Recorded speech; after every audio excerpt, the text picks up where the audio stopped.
नमस्ते दोस्तों, मैं हूँ विनोबा और मेरे इस यूट्यूब मंच पर आप सबका स्वागत है। आज का वीडियो आप सबके लिए है, जो मुझे थोड़ा बहुत जानते हैं और उनके लिए भी, जो मुझे बिल्कुल भी नहीं जानते हैं। जो लोग मुझे करीब से जानते हैं, वे ये ज़रूर सोचते होंगे कि आखिर जब मैं बचपन में ही ऑल इंडिया रेडियो पहुँचा और लगे हाथ दूरदर्शन में भी दिखाई दिया, तो फिर अब मैं यहाँ यूट्यूब पर क्या कर रहा हूँ? जी बिल्कुल, आज हम ये तमाम बातें आपसे साझा करेंगे, लेकिन क्यों ना चर्चा की शुरुआत बिल्कुल आरंभ से की जाए, ताकि हमारी आपकी जान-पहचान थोड़ी बेहतर हो सके। दरअसल मेरा जन्म मध्य प्रदेश के रीवा में एक बहुत ही गरीब परिवार में हुआ। मेरी मम्मी बताती हैं कि जब मैं पैदा हुआ, तो मेरी दादी गाँव वालों से कहा करती थी कि चाहे मुझे मरा समझ लीजिए या जिंदा, दोनों बराबर है। लेकिन बावजूद इन सब के मुझे मेरी मम्मी-पापा का इतना प्यार मिला, जिस वजह से आज मैं आपसे बात कर पा रहा हूँ। बचपन में जैसे मेरे बाकी भाई-बहनों को स्कूल भेजा जाता था, वैसे ही मुझे भी भेजा गया। लेकिन स्कूल के मास्टर जी मेरे से खुश नहीं रहते थे। उनका कहना था कि वे हमें कैसे पढ़ाएँगे-लिखाएँगे और क्या सिखाएँगे। तो इस पर मेरे पिताजी कहा करते थे कि मैं भी बाकी बच्चों के साथ मिलूँगा-घुलूँगा, तो थोड़ा मुझे भी अच्छा लगेगा और कुछ न कुछ तो सीखूँगा ही। लेकिन मास्टर जी को मेरे पिताजी की ये तमाम बातें बेवकूफ़ी लग रही थी। फिर मेरे पिताजी ने मेरे लिए एक ऐसे स्कूल की तलाश की, जहाँ मेरे जैसे बच्चों को पढ़ाया जाता है। इस तरह मेरी प्राइमरी स्कूलिंग स्पेशल स्कूल में मध्य प्रदेश के रीवा में ही हुई। बचपन में ब्रेल लिपि में पर्याप्त कॉपी किताबें ना होने और दोस्तों की कमी की वजह से मुझे रेडियो सुनने में बड़ी दिलचस्पी हुआ करती थी। यही वजह रही कि मैं उम्र से पहले ही मैच्योर हो गया। कई बार सुबह 6 बजे से लेकर रात को 11 बजे तक मेरा रेडियो बजता रहता था। फिर चाहे उसमें बच्चों की बातें हो रही हों या बड़ों की, किसानों की बातचीत हो रही हो या फिर महिलाओं की, सब कुछ मैं सुन लिया करता था। एक दिन अचानक मैंने समाचार में सुना कि मध्य प्रदेश के ग्वालियर में मेरे जैसा कृष्ण गोपाल तिवारी नाम का व्यक्ति कलेक्टर मतलब आईएएस अधिकारी बना है।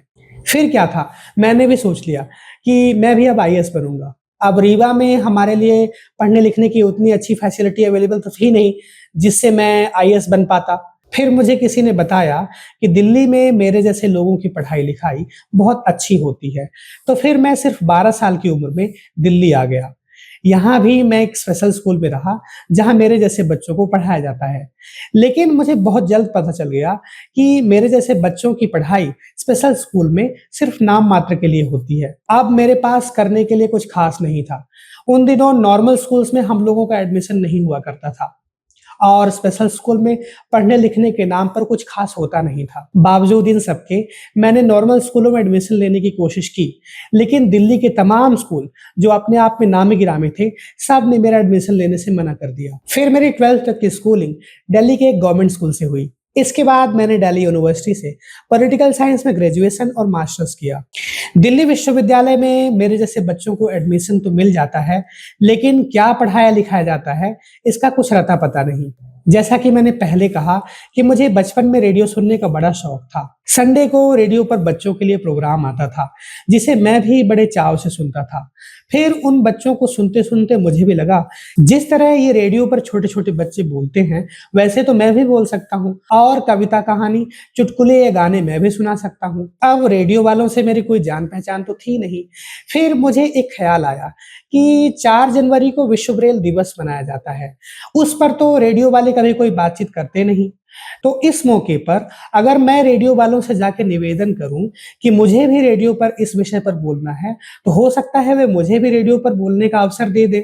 फिर क्या था, 1 जनवरी 2016 जब मैं सिर्फ 8वीं क्लास में था, तो संसद मार्ग स्थित आकाशवाणी दिल्ली के प्रसारण केंद्र पहुंचा, जहां मैंने वही बात कही जो आपसे पहले कहा कि जैसे सभी विषयों पर रेडियो पर बातचीत होती है, वैसे ही हम लोगों की बातचीत क्यों नहीं होती।